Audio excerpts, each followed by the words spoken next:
Hey, yo, it's me, Pops Van Marmalade, and you're watching the Comics-Related Madness Network. Uh-huh. So come get some. CromCon. CromCon. Hey, we want to shout out to our sponsors, Daytona Beach Comic Con. If you are a fan of comic books, if you're a fan of comic book conventions, and if you like meeting comic book creators and getting comics and comic related stuff, then you need to make your plans to attend Daytona Beach Comic Con. This year's show is September 9th and 10th. Silverline will be there, so you should make your plans to be there too. We'll see you there. If you like comics and find yourself in the Orlando, Florida area, doesn't everyone come to Orlando at some point in time to see the House of Mouse? But when you're here, you need to make it a point to visit Coliseum of Comics, especially the one on East Colonial Drive. They carry Silverline comics, even a limited edition Coliseum of Comics version of our comics. So, when you go, be sure to ask for Silverline Comics and tell them we sent you. OCD stands for Orlando Collector Deviants. OCD, Steve and Trish, they're a family of geeks who promote geek things, particularly those around the Orlando, Florida area. They're big supporters of Silverline, and we think you should be supporters of theirs too. Go give them some love. If you are an independent comic book maker and you need to get your independent comics made, you need to look no further than Kablam Digital Printing. They print our books, and they do a bang-up job. They're not only trusted by Silverline, but many, many independent comic book makers. Head on over to kablam.com and see for yourself just how easy it is to have your comic printed by them. And tell them Silverline sent you.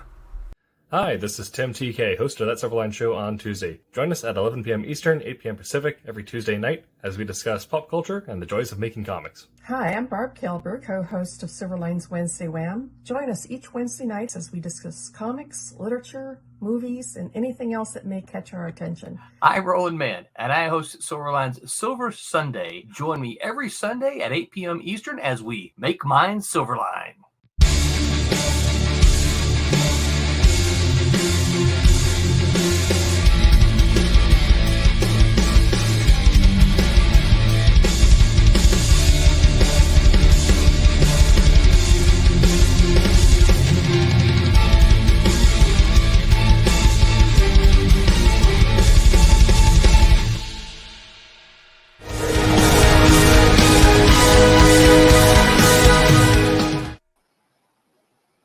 Hello, Internet. Welcome back to That's a One Show on Tuesday. I'm your host, Tim TK, joined as always by David Rios. Hello. And Jose Fuentes would normally be with us, but he is currently off tonight. And we are still looking for a permanent third to sit with us full time. So hopefully one of our two will be back with us soon, Angelo or Javier. But for tonight, it'll be the two of us, and we're talking about the art of building discipline and how that relates to making comics. I guess kind of the impetus for this discussion is, I can't remember who exactly said it, if it was, I believe it was Hemingway, but it's very possibly someone else. Said that inspiration is fickle. What really creates works is discipline. So we'll be talking about how you can go about learning what kind of routine you need to build. And it'll probably differ from person to person. Different tools and tactics you can use to implement that routine and how that'll help you in your comic book career. But first, I'll ask David, this week, what have you been reading, watching, playing? What has been your media input for this past week? Let's see. Nothing new. I kind of just been watching some of the Star Wars Disney Plus series in free time. Just kind of rewatching some things. Reading wise, I've been reading more of the whole Krakoa era stuff. Yep. And some of the independent stuff. some of the Mad Cave, things like that. Yeah, just some miscellaneous things. Just been a lot of work and things like that, but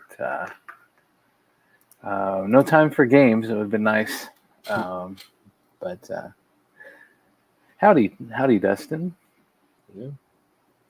That's fair. I've also been reading some X-Men. I've been reading through the first Reign of X volume. It's on Comixology Unlimited. It went through, and I've now started collecting the manga for Jujutsu Kaisen. Besides just watching the anime, I decided to start collecting the manga. So read through the first volume of that as well. Watching wise, not much besides pro wrestling. Although I do need to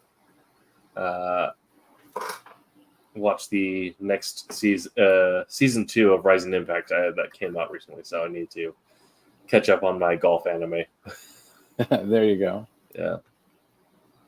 Playing wise, besides just the normal D&D games with friends and people in the area, still just Final Fantasy 14 when I get the time.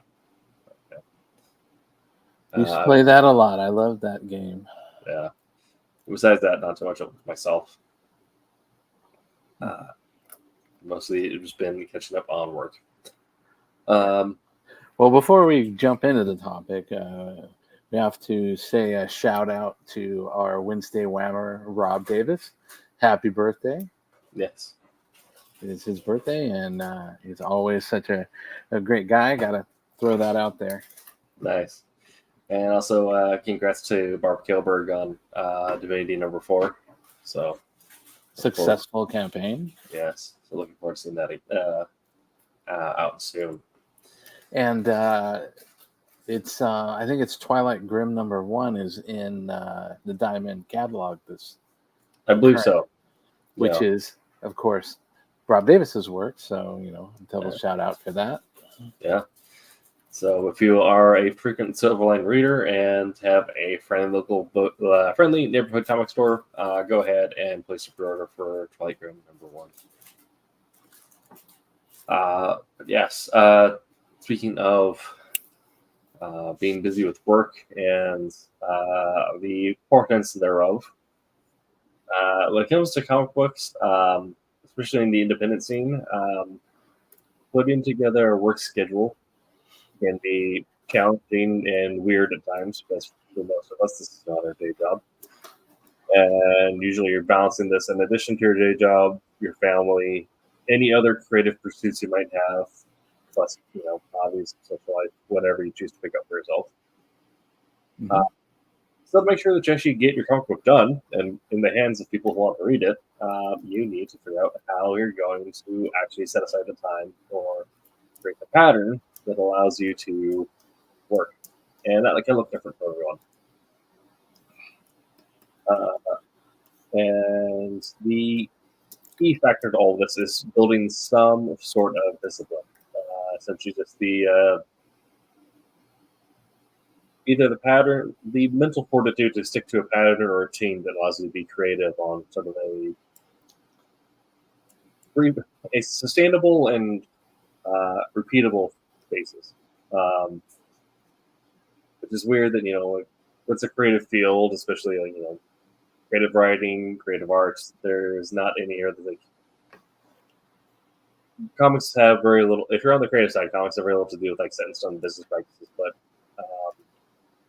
that sort of business understanding of discipline is incredibly important for how weird our creative minds usually work. Because if I was, a free-flowing full-time writer, I would just not leave my bed. True, so true. Yeah. I mentioned before that it usually involves creating or establishing some form of routine that you can stick to sustainably. In previous episodes, I've mentioned that I am if I'm in a writing crunch. I'm usually a once a week writer. Usually, like I'll set aside like several hours on one day a week, and that is my writing day. Some people write every day, and they'll do like a smaller amount of words, only about a couple hundred. I'm more of a write 11 pages one day, write 11 pages the next week, and then edit them the week after, so I can get 22-page script done in 3 weeks. But I do it in like marathon bursts almost. Of course, with coloring and art, it can be a little different. But David, what does your own routine kind of look like? Are you a daily person, or every other day? How much time do you spend on your coloring? Is it like a set, like you have to do so many panels a day, or is it I'm just going to do this for this many hours? I do more of the set it aside and do it for X amount of time. Usually ends up being gets late in the day and stuff like late at night, not late in the day, late at night, because of the most of my 8 to 5 and 8 to 6 or 7 is all a day job and all that. So I got to fit it in as I go and all that. So once I get going on it, I try to stay on it until either my back starts hurting after sitting in, because spend a lot of time leaning forward over the over the tablet, the the Wacom tablet and all that stuff. So it does tend to kind of, I'm not a young spring chicken anymore, but it does tend to, put some stress and some wear on the lower back and stuff. So, I try to do it as long as I can before that starts to become an issue. And then I'll try and get up and, relocate, sit kind of differently. And then, hopefully it gets a little better, and then I can come back for a little bit. Yeah.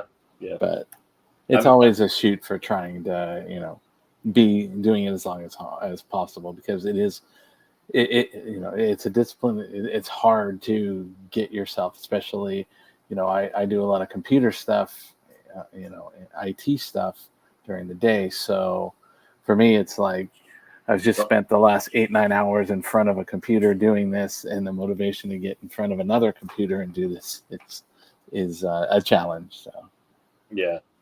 I mean, I used to be a daily writer, but I ended up getting a day job in marketing and market writing. So copywriting, I ended up, had to change because of that, because I found that my brain was too easy for me to get either flustered or to cross my wires going from copywriting to creative writing. So I decided to kind of bite the bullet, take several hours out of my weekend, and say I'm more satisfied if I take 4 to 5 hours on my weekend to make that creative writing time, as opposed to not getting it done at all. Mm-hmm.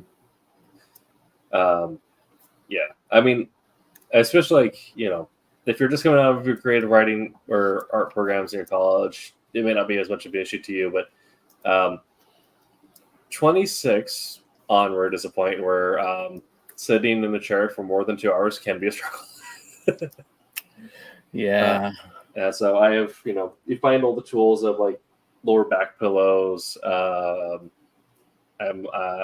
so often I'll get up and go downstairs and get a cup of coffee. You mean like these? Oh yeah. I have my lumbar pillow off to the side. Yeah, there you go. Yeah. I don't have my thumb brace with me, but particularly with long sessions of coloring or drawing, are you one of those people that uses like a wrist brace or like a thumb brace for your fingers, your hand? No, I actually never have, and I'm kind of surprised that I haven't had carpal tunnel by now. Sure. Because I know a lot of people that I work with that had that have had that and had surgery. It definitely helps with the pen as opposed to the mouse, because you're not doing a lot of this with your wrist, where you're doing a lot more where it's more natural with your Sure. with a pencil, so that's helped. But yeah, I've been, like I said, I've been lucky so far that I haven't had to deal with a bout of carpal tunnel types symptoms. So, knock on wood. Yeah. Definitely. I mean, yeah, with writing, that's not so much of thing. I do know. Well, I guess for writing, the equivalent there would be like this thing I have attached to the bottom of my keyboard where I can like prop my wrists up on it. Mm-hmm. But I mean, if I'm doing like long sessions of painting, I'll use a wrist brace just because I've had issues before where I ended up locking my thumb up or getting crunchy. Well, I know that I've seen some of the stuff with Rob Davis, and I know he uses like compression gloves when he's penciling and stuff. So you'll see him on the Wednesday stream, and he'll have those on sometimes. And so whatever works and whatever helps is always a good thing. So yeah, it's kind of whatever you can do to make sure you protect your routine. To another part of that is depending on what your schedule looks like, and if you're a daily or like a once a month or once a week creator, like however it looks. I've had to take the additional step of making sure that my writing time is locked in on my Google Calendar. That's definitely helpful. Yeah. If you're like a daily person, like you know that like after work and after you have dinner, wherever you can sit down and like illustrate, maybe not as much of a requirement, but if you're a person where like, you're set at once a week and you're going to do several hours, like I'm just going to block off my Saturday morning. This is writing time. No one talk to me. That's nice. If you have that ability, that's nice. Definitely. Yeah. Really helpful. Just gotta beware of the lure of the Final Fantasy calling you, or any of those things. Yeah, I tell Wayne to that. Like, it is very easy to get distracted when you're working from home, as we often do. So, I've become that person that will like claim a corner in a coffee store for like half their time spent open. Or if it is my Saturday morning or Saturday noon, whatever it is that I'm working, like I'm going to one of our coffee shops and staking out a table, and that's where I live for that time because I can't be around my Final Fantasy machine. I know that one. Yeah, definitely can call. So part of making sure that your routines are sustainable is something that you can keep repeating is understanding your short-term and long-term goals and how to like appropriately set them. And everyone has their own idea of like what makes a good goal or what makes it like a something that works for them. For some people, they like being very specific. Some people only work on like very vague goals. Well, like I had mentioned when I described my routine at the top, my short-term goal for each session is going to be 11 pages of script, with my long-term goal being 22 pages done in a month. And if you're a daily person, that might be 1 page or 2 pages a day, as opposed to 11. And figuring out what that equates to in your long-term goal and what your editing time looks like. And sometimes setting your goals can be annoying when you're first starting out because you aren't familiar with your own work pace. And ideally, as you spend more time in your craft, your work pace increases until you do something that decides to just break your brain, because that also happens where for whatever reason you can't figure out what you're doing. I don't know if you ever had that moment where like the colors just stop making sense to you, David, but I feel like as a writer, there's definitely moments where words just stop being real and I have to put down what I'm working on back to it later. They do. Sometimes it's like you'll be doing it, and it's just comes to the point where you just keep trying to do it and do it and do it, and it's just not right, and it just, there's different things, and I kind of want to touch on this a little bit. Is a big thing that I have, a big huge factor that I have is I tend to want to over perfect everything, as far as that. So I will go through and I'll do this, and then I'll do more, and I'll do more, and I'll do more, and and if I sit there and I just say, okay, I'm gonna go do this, I find that I spend a lot of time on something, and at the end of the day, it's like it doesn't seem like a lot's been accomplished because I've just overdone it. And a lot of times, you just sit there and you start, just your mind drifts. You get into it. And you go, let's add this little detail here, or maybe I want to push the color a little bit, or let's back up. This needs a little more tweaking. And then the next thing you know, you spent a good amount of time, but you're still only in a portion of a page or whatever, because you're so overdoing it. So it's hard, trying to get set kind of a discipline for yourself for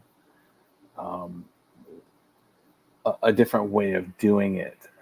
Maybe the mindset is, instead of let's do this and see what we can do, we'll just let the thing flow.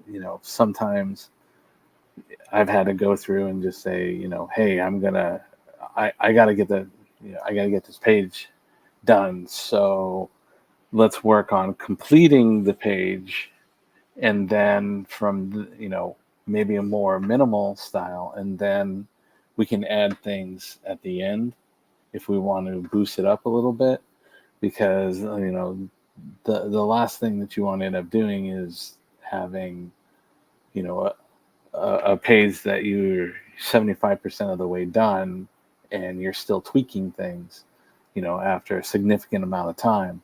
Whereas if you went through and said, all right, well, I'm going to do more minimal approach on 100, you get to your 100% done as far as the page wise goes, and then it's like from there you can tweak it. But at least at that point, anytime you can walk away and say, the page is done, I can turn this in. And another factor is what you're working on and who you're working with. So if it's a matter of work, you have your penciler, inker, and colors and stuff that you do on Wolf Hunter. So you may have your your colors. It's like, okay, the penciler's done their point, inker's done their point, and it's now in the colorist's hands. And a lot of the time that you've had for it has been used up. So you have a lot of that, and the pressure of this. Okay, we got to get this done and get this done to the printers, and or it's going into a Kickstarter. You got all that stuff. So that's another setting of a priority. And a lot of stuff I'm doing here is just like recoloring things that have been out for a while. They're just kind of adding to it. But I know, like, whenever I got put on to do the covers for the Kalis, Achilles' Landed books, it was like, okay, well, let's turn around and Roland said, all right, well, we got one cover that we're looking at to do for the foil cover. That one needs to be done first, and that one, let's shift the priorities. And I had actually been working on the other cover, so it's like, okay, well, we got to turn this one around quickly, so let's shift all the resources, let's get this done, and then get that in, so that he can they can start the stage of the foil and all that, and then work on the second one, and that prioritized what was there based off of a lot of the deadlines for that. So depending on how your deadlines and your work and you're dealing with, that will also help determine your drive or your determination for doing the stuff as well.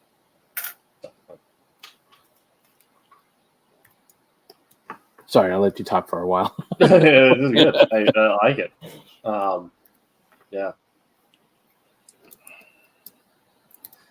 I mean, I kind of hit on like a couple of things I did there, but I guess we'll segue from that into kind of an episode on that. Is like, as you mentioned, we are working in a team, and each person has like their own time dedicated to working on certain things, and work on this together. So one thing that helps in two things that help in ensuring that everyone is like getting their work done, including yourself, are deadlines, but also accountability partners. And these could be, the members of your team that are helping you there. So I know that I need to get, when my illustrator finishes the issue beforehand, I need to have issue 2 to him already. And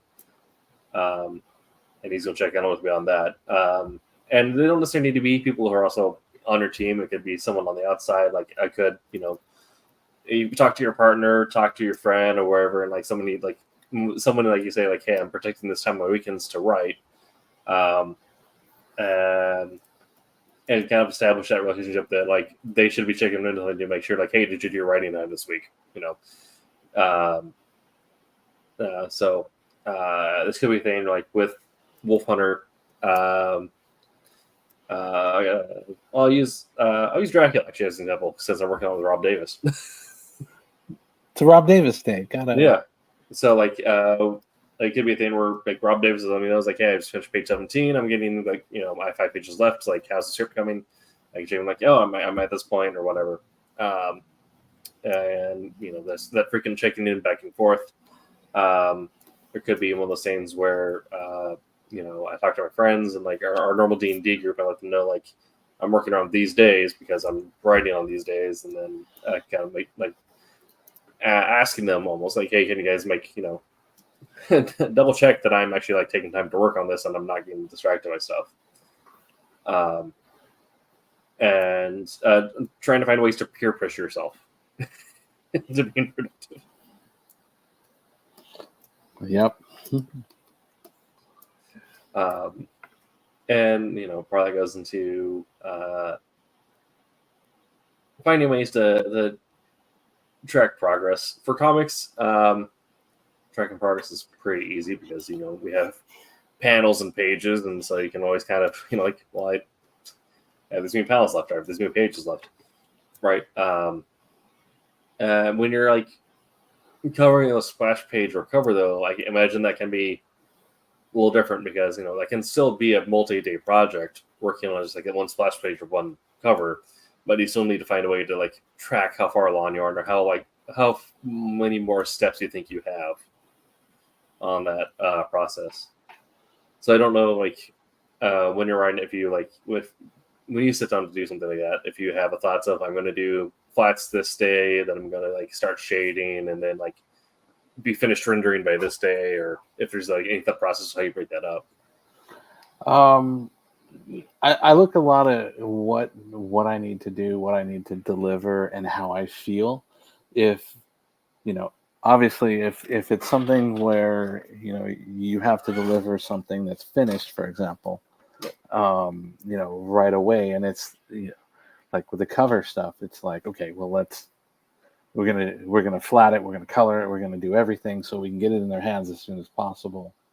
But when you're doing, like I'm with the recoloring stuff, that all depends on what kind of mood I am in and how creative. When if I'm, if it's been a very taxing day, if I have a blank book, for example, if I'm sitting on a blank set of pages, and I had a really taxing mental day in the first job, then I may want to go and say, all right, well, I'm just going to spend tonight doing flats. That's pretty much just just a trace thing. Your thoughts are throwing in kind of what kind of color scheme that you want, but everything's flat, so you're not playing a lot with highlights, shadows, and stuff like that.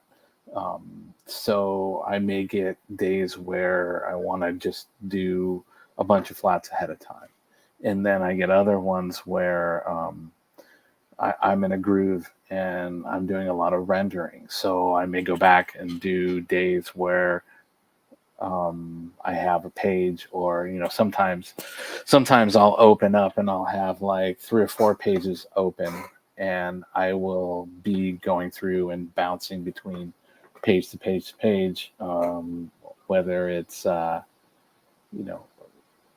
if there's common elements, like I'll go through and I'll do a particular character's skin tone, because generally I try to slightly alter, at least the main characters, their skin tones a little bit, depending on what type of person they are.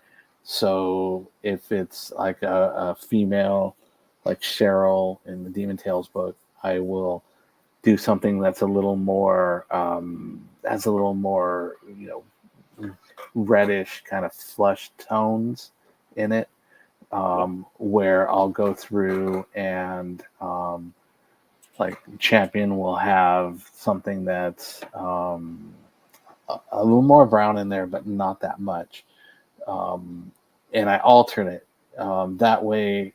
I use a lot of the base, and when I'm doing my flatting, I'll do all my colors in full color. And if I change the scopes and the base on it slightly, then it helps me in selecting when you have, 2 people's skin tones that are next to each other, or, their hands, this person's hand is in front of the other person's face type thing. So I tend to slightly change the colors and stuff like that. And then whenever I do background characters, I tend to kind of put a little more kind of gray washed tones in there.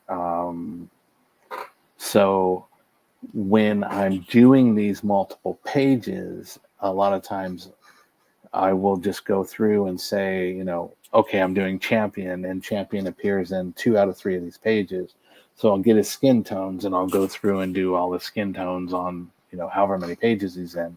And then I'll go back and I'll say, all right, well, now I'll do his hair. And I usually, I try to do skin tones, hair, and then I start dealing with the outfits. They're, the main things that are showing up. And for consistency wise, I will go through and, use the highlights and shadows across all those pages. So like I said, sometimes I get the things where, I'm just kind of mentally fried and it's easier to just play around with flats. Or I get other ones where, I'm a little more into it, and it's like, okay, well, I'll do the rendering and I'll render across different pages. So, yeah, absolutely. Well, speaking of the balance between being mentally fried and being and motivated or inspired, before we move into dealing with burnout, can talk a little bit about there are ways that I mentioned before that inspiration, motivation, they're very fickle. That's why building discipline is kind of the key to making sure stuff gets done. Well, oddly enough, this is going to sound kind of weird now, almost like a backtread, but it's not. There are ways that you can force yourself to get inspired to help build that discipline. Or just finding ways to help keep your creativity flowing. And one of those is why I start shows off the way they do, which is finding ways to consume cool and new media. Usually, it's kind of there's a statistical average that shows that by ingesting good works of art in your chosen medium, it encourages you to start creating in that medium as well. And it doesn't necessarily have to be in that medium, but typically it's the most statistical crossover. But if you're a creative person, you usually find it's the case that when you read a cool comic, when you watch a cool movie, or something like that, you usually find yourself inspired to start creating in the way that you create.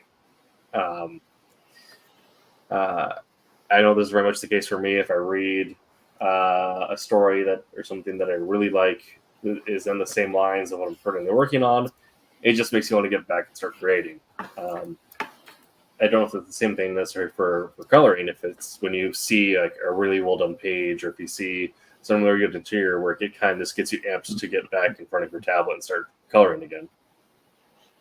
Yeah, definitely. Like I said, there's some people that I've seen that I like a lot of their work, and I had talked about it before. One of the things that I had looked at was some of Art Germ's artwork, and one of the things that I noticed when watching his, one of his videos was he did a lot of the things from working from the shadows forward.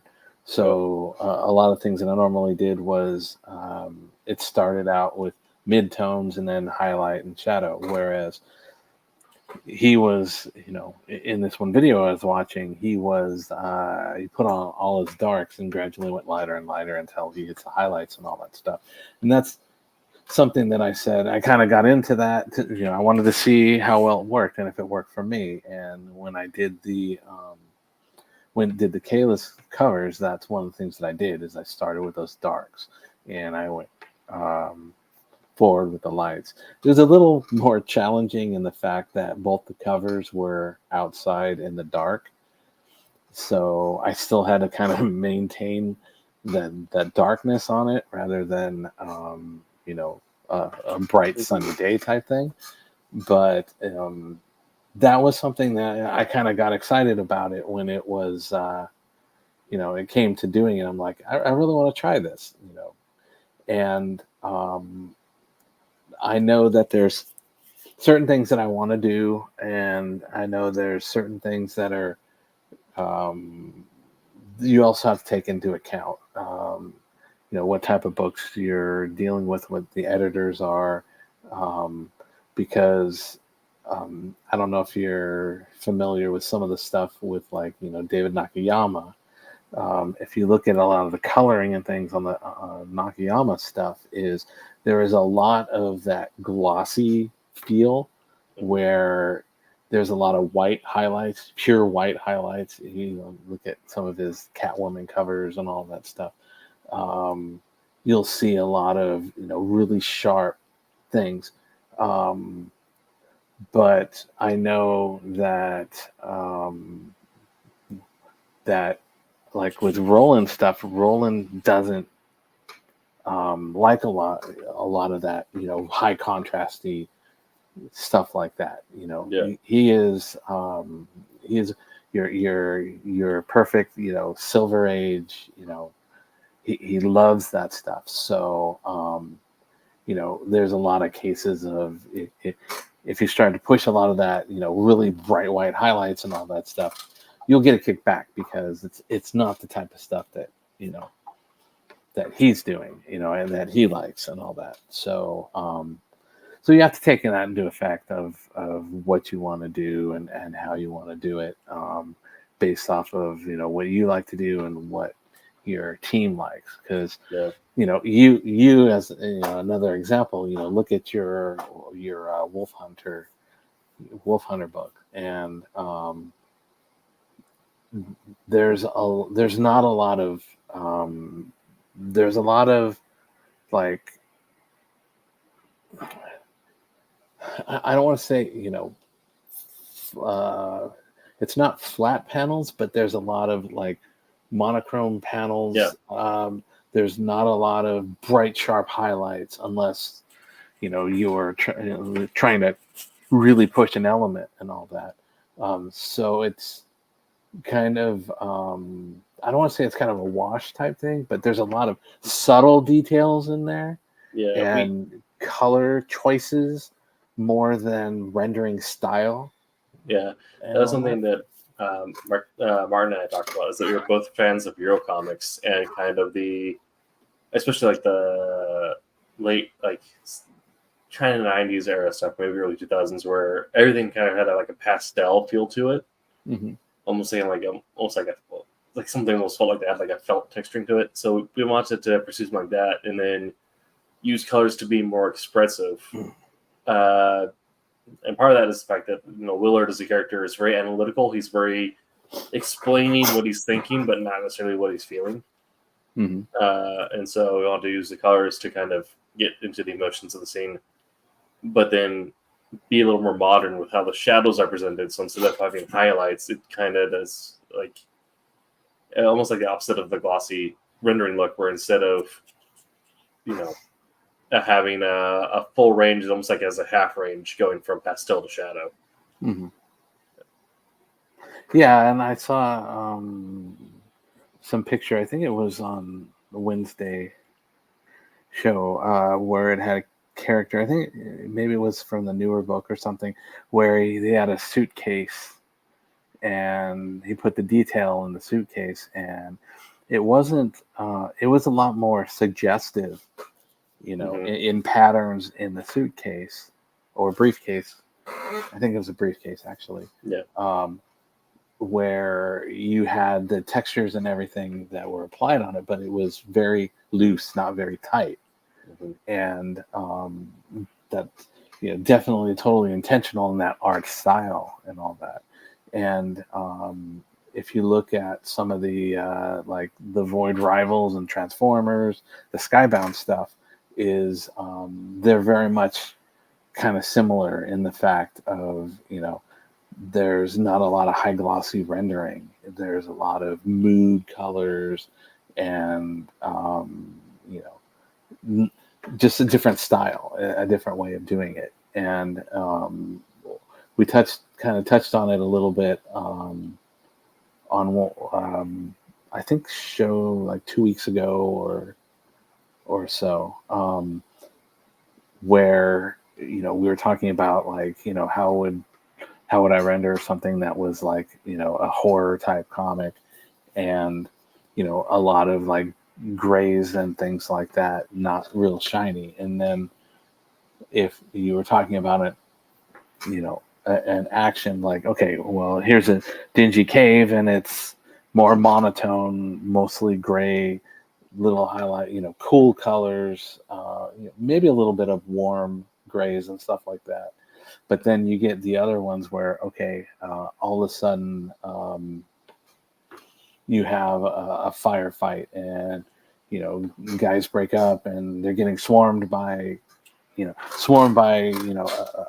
bunch of vampires, where you're throwing in a lot of bright oranges and even some a little bit of yellow and all that stuff just to highlight the gunfire, where you're setting the mood on your color palette rather than your rendering style.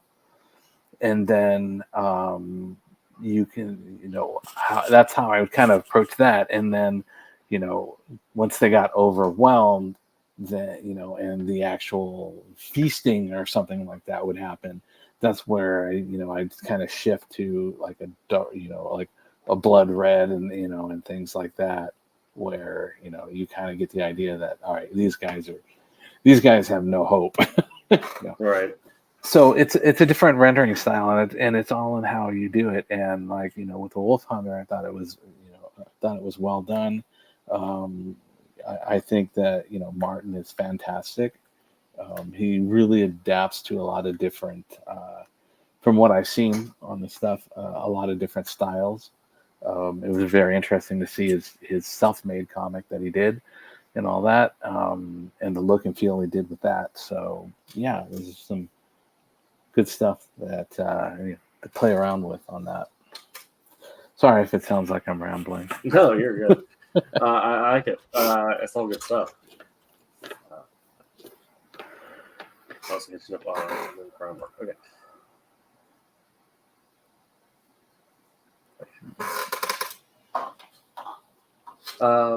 Yeah.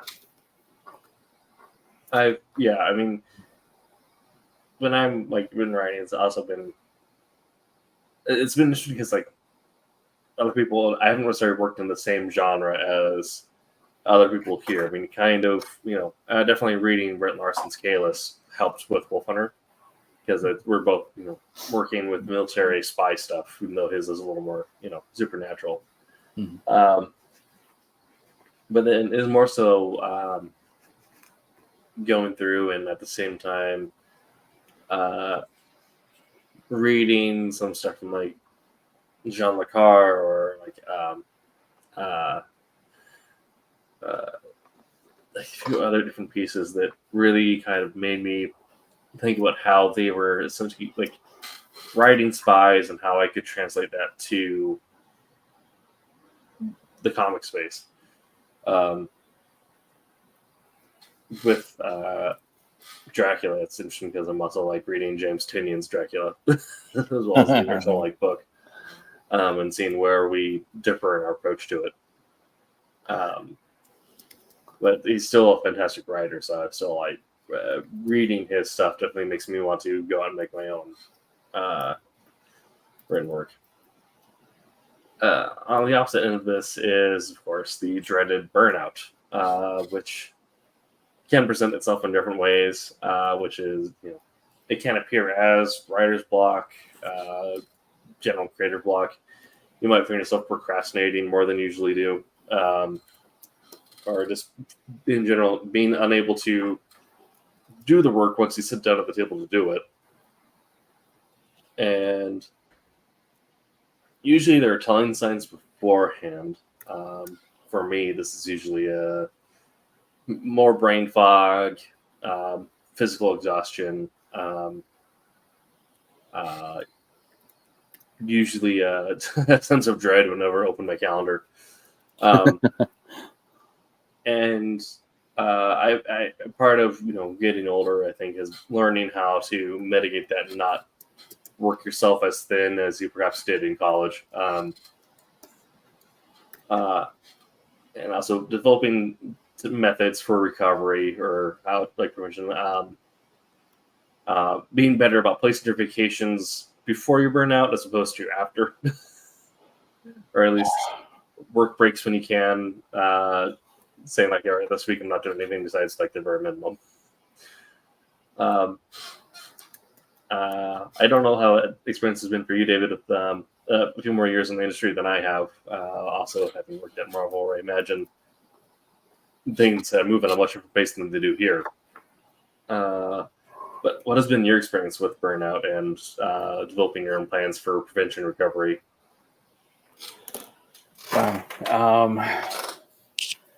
Yeah. Burnout definitely is definitely a big factor. It's a lot of it, like I said, is from the full day and then getting up and going to your second job, basically.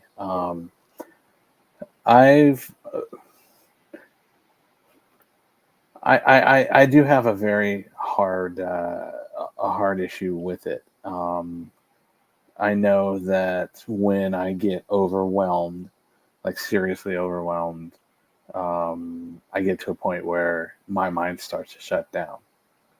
And when my mind shuts down, it's like I can't think, I can't do anything, and sitting here and trying to pound my head against something when I have that shutdown, it's like there's no point. It's just a waste of time even trying to do it. So I try to walk away or do something just to get away from it and kind of try and reset if I can. I know it's something that I started to see actually when I was in college. I started to get on some of the projects. I got a buildup of projects that were due, and I just got completely overwhelmed. And that is definitely something that I have to deal with. So it's very real to me. what we're talking about with the burnout and all that stuff. But sometimes I'm able to just to walk away from it and come back to it. We were talking about some of the influence, some of the things that kind of drive you. I've had points where I've just put music on, and it has to be some kind of a fast pace. I mean, I've kind of had the gambit, where it's like, I just throw on, something hard, fast paced, maybe it's Metallica, or maybe it's, Slipknot, or just something to just kind of just drive and kind of get lost in the music more so than let it overwhelm me. So I try different things to try and improve it. Sometimes it's very difficult though. Like you kind of mentioned today, I'm like a little tired today. So, yeah, it's trying to not let it suck you in, because it will suck you in. And a lot of times my mind will start to wander and focus on what's overwhelming me, and it really sucks me in. It makes me overwhelmed even more and all that stuff. So I try to, try to get away from that as much as possible. And, the music helps, or like I said, walking away and all that helps to just kind of take a breather and come back to it. Yeah, like I said, I've at a point where thankfully my work has a pretty generous PTL policy. So getting to the point where I realize that like I feel like I'm working myself to the bones. I will set aside kind of like comics and everything else and schedule time as soon as I can, just get away and be away from everything. If I'm like burning out like mid session while working, it is much the same vein of, maybe stepping away from the device, putting on music and just kind of doing whatever, or going down, grabbing coffee and doing like a couple of laps around the block or something, but just doing something to get away from what I have been, sitting in front of for ever long I need. And you're absolutely right. It's like it's tough to sit there and force yourself to take time or take a vacation or any of that. It's I know that my wife and I just went in and we went to San Diego and Comic-Con, and pretty much that burnt out her time off. Yeah. Her paid time off, and I'll tell you that neither one of us got any kind of rest. Yeah. So that recharge thing is very difficult to try and do. Even whenever we went on our trip to Illinois, it's like we had to pack a bunch into it. We had a wedding. Went over and actually went into my corporate office, and stuff like that. So it was a matter of, all right, what do we have to do today? What do we have to do tomorrow? And it's like, we don't have a lot of we didn't have a lot of time to just sit there. And I just was talking with my wife earlier about it, where we had, hold on, I got a cat attack here. Oh. Where we went up to right outside Yosemite, and there is an area where there's just a stream that goes through, and there are people that are just laying in the stream. And I remember where we were just kicking it, and we were just in the stream, just letting the water go over us, as we're just nothing, no work, nothing, and then it's like, oh, what a great trip that was, and then you go and look at your your memories, in Facebook, and you realize that was 8 to 10 years ago. Yeah. And you're like, I don't remember having a lot of fun time since then, so yeah, that all of that setting time, definitely leads to burnout, where you can only just run hot for so long, and then it's gonna hit. So yeah.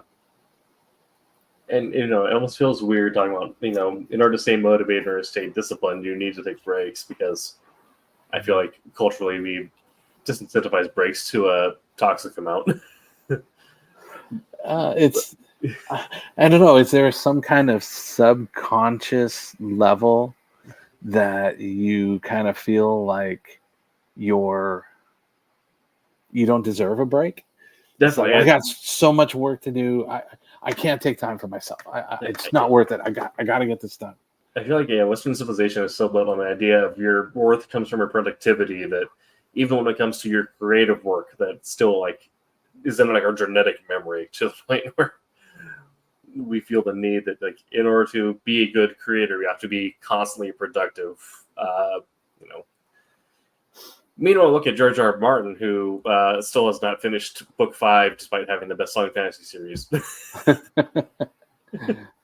Yeah. Yeah. But yeah, I definitely feel like there is a subconscious level of shame, and like it's both internalized as well as, you can't let people know that you're. You always have to say that you're super busy. Yeah, and then the next thing you know, you're finally getting your friends that are kind of forcing you to come out, and it's Thanksgiving or something like that, and then it's like, well, the last time we did this was Thanksgiving last year, Yeah. and a lot of you're thankfully you have such good friends that are like not. They're not the ones going, well, you obviously don't care about spending time with us, and, so whatever, you have, I know with us, we have, a lot of great friends that really, but we always inevitably, every time we get together, it's like, we need to do this more than, like once a year or something like that. But like you said, with everything and trying to get this stuff done and that stuff, your day job, your second job, and all that stuff, it's the months just roll by, and and you just get engraved, and you get again, all leads to burnout. Such a real thing. Yeah. Absolutely. Okay. This has been all of my bullet points on building this one. It's kind of lots of bad. Is there anything that in particular, any notes that you wanted to hit on, or any thoughts that you had, David, you want to talk about? Well, there was one thought. There was one thought that I've actually been thinking about for a couple of days, and one thing that I wanted to stress was the we all know that the comic book work is not a high paying job or anything, unless you're one of the big people. Um, the thing that I wanted to point out is a lot of the burnout can shift your view on what you're doing, and it can shift your view from having fun to I don't want to necessarily say a burden, but it does tend to it can potentially suck a lot of the fun out of it if you let it. and if you go through and, it's like, yes, you got commitments and all that stuff, but if you lose the fact of, hey, I'm having fun, I'm playing around with this, then it becomes, it does kind of become a burden, and it's a, do I really feel like doing that today? Or, that becomes a very real thing. The thing that I just wanted to do is, try to keep it on, kind of focus on the fun aspect of it, as opposed to the, grind of it. Yeah. Because if you allow the grind to weigh on you, then a lot of things are going to be like, you're not going to want to do it. It's like, whereas you lose that, hey, I want to throw this out there, what does this do?